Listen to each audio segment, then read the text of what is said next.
ગુજરાતમાં વરસાદની સિઝનની શરૂઆત થઈ ચૂકી છે અને તંત્રના પોલમપોલની પણ શરૂઆત થતી હોય તેવું દેખાઈ રહ્યું છે। કરોડો રૂપિયાના ખર્ચે રોડ રસ્તા બનાવવામાં આવે છે, સારા રોડ રસ્તાના દાવાઓ કરવામાં આવે છે, પરંતુ એક બે ભારે વરસાદ ગુજરાતમાં વરસી જાય ત્યારે હાઈવે પણ જાણે ખાડા રાજમાં પરિવર્તિત થતા હોય તેવી સ્થિતિનું નિર્માણ થાય છે। એટલું જ નહીં, તેનું સમયસર હાઈવે ઉપર કામ નથી થવાના કારણે અકસ્માતના બનાવો બને છે, નિર્દોષ લોકોને જીવ ગુમાવવા પણ પડતા હોય છે। ત્યારે આ ઘટનાને લઈને કોંગ્રેસ લડી લેવાના મૂડમાં દેખાઈ રહી છે। કોંગ્રેસના વાંસદાના ધારાસભ્ય અનંત પટેલ કોંગ્રેસના કાર્યકરો સાથે નેશનલ ઓથોરિટીની જે ઓફિસ છે ત્યાં પહોંચ્યા હતા, જ્યાં તેમણે પોતાનો આક્રોશ વ્યક્ત કર્યો। તેઓ રીસનના ધરણા ઉપર બેસી ગયા હતા અને વિરોધ નોંધાવવાની શરૂઆત કરી હતી। તેમનું કહેવું છે કે રોડ નહીં તો ટોલ નહીં, આ જ સૂત્રોચ્ચાર કરવામાં આવ્યા। પોલીસનો જડબેસલાક બંદોબસ્ત પહેલાથી જ ખડકી દેવામાં આવ્યો હતો, કોઈ અનિચ્છનીય બનાવ ન બને તેની પણ તકેદારી રાખવામાં આવતી હતી। આ દરમિયાન ધારાસભ્ય અનંત પટેલ અને પોલીસ અધિકારી વચ્ચે થોડાક સમય માટે બોલાચાલીના દ્રશ્ય પણ સામે આવ્યા છે। પહેલા તો આખો આ વિડીયો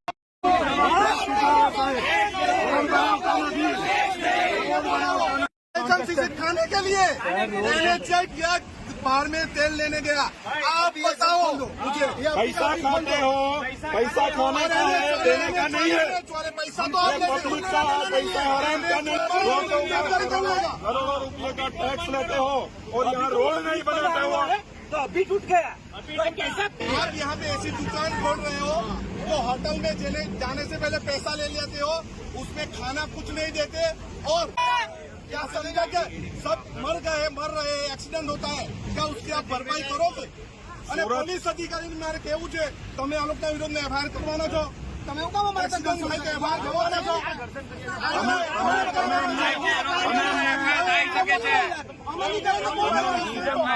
કોઈ માણસ તમે આપો અમને અટકાવવાનો હોય તો टोल लेना बंद करो, टोल लेना बंद करो। जब तक रोड नहीं बनेगा टोल लेना बंद करो। आप टोल क्यों लेते हो? जवाबदारी नहीं મળે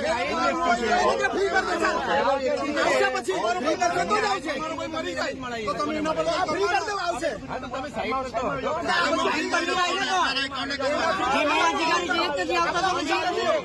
કરવાનો ટોલ ટેક્સ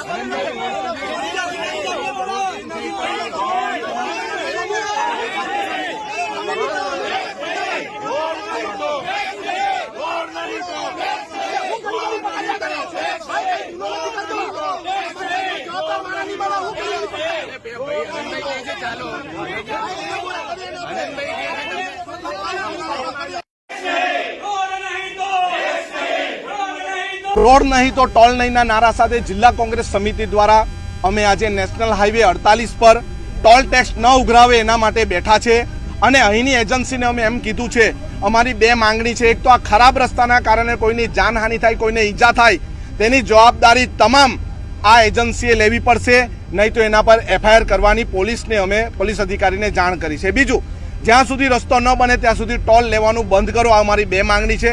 જો અમારી માંગણી નહીં સ્વીકારાશે તો આવનારા દિવસમાં અમે દરરોજ કોઈ ને કોઈ જગ્યાએ આ રીતના અમે પ્રદર્શન કરીશું। કચેરીનો ઘેરાવ એટલા માટે કર્યો છે કે અહીંના લોકો માત્ર પૈસા જ ઉઘરાવી જાણે છે, જે અહીં સુખ સુવિધા માટે, રસ્તા માટે એમણે જે કામગીરી કરવાની એમણે એક પણ જાતની કામગીરી કરી નથી અને એના માટે આ એજન્સીની કચેરીની બહાર અમે બેઠા છે। દર્શક મિત્રો, એન કવરેજ ન્યૂઝને આપ લાઈક કરી લો, સબસ્ક્રાઇબ કરી લો અને શેર કરવાનું ભૂલતા નહીં।